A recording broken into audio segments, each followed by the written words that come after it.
आज मस्त असा वांग कोलिंब बनवूयात। पावसाळ्यात जेव्हा ताजे मासे मिळत नाहीत तेव्हा हा असा सुका जवळा घालून केलेलं वांग कोलिंब फार सुरेख होतं। त्यासाठी बघा, इथे आपल्याला हा सुका जवळा घ्यायचा आहे। एका व्यक्तीसाठी एक मूठ असं अंदाजे माप घ्यायचं म्हणजे नव्याने करणाऱ्यांनाही अगदी व्यवस्थित अंदाज येतो। जवळा घेताना व्यवस्थित निवडून पाकडून घ्यायचा म्हणजे त्यामध्ये काही खडे असतील, कचरा असेल तर तो निघून जातो। अगदी मंद आचेवर हा सुका जवळा आपल्याला हाताला छान कुरकुरीत लागेच तोवर भाजून घ्यायचा आहे। आता हा जवळा पाण्याने स्वच्छ असा धुवून घ्यायचा आहे।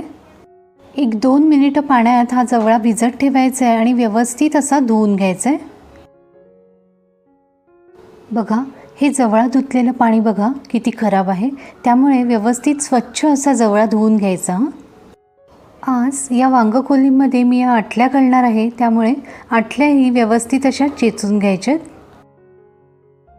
या अशा आटल्या चेचून झाल्या ना की त्या पाण्यामध्ये घालायच्या म्हणजे त्याच्यावरील सगळा चीक निघून जातो।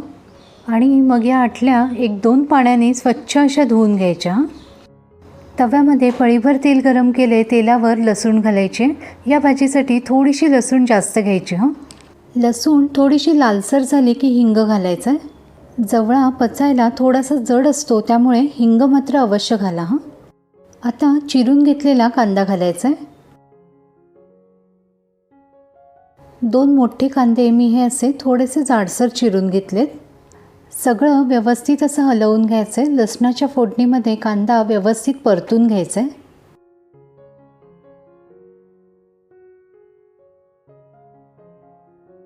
कांदा हलकासा मऊ झाला की टोमॅटो घालायचा आहे।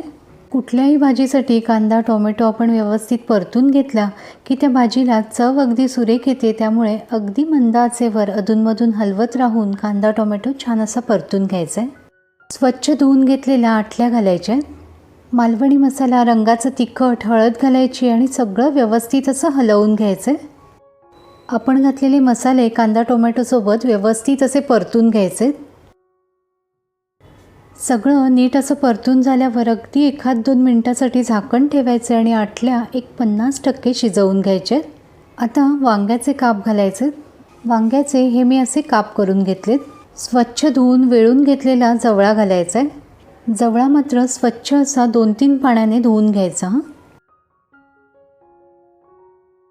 आमसूल घालायचं। सगळं व्यवस्थित असं परतून घ्यायचं।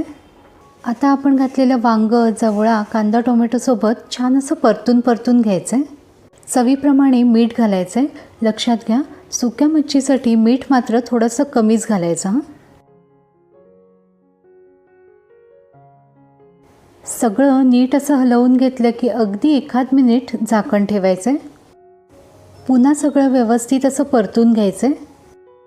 हे वांग कोलिंब आपण असंच वाफेवर शिजवून घेऊ शकतो, पण मी आज थोडंसं लपतपीत करणार आहे, त्यामुळे थोडं गरम पाणी मी यामध्ये घालते। खूप पाणी घालायचं नाही थोडंसं लपतपीत होईल इतकंच पाणी घालायचं। एकदा सगळं व्यवस्थित असं हलवून घ्यायचं आणि पुन्हा 1-2 मिनिटांची वाफ काढून घ्यायची।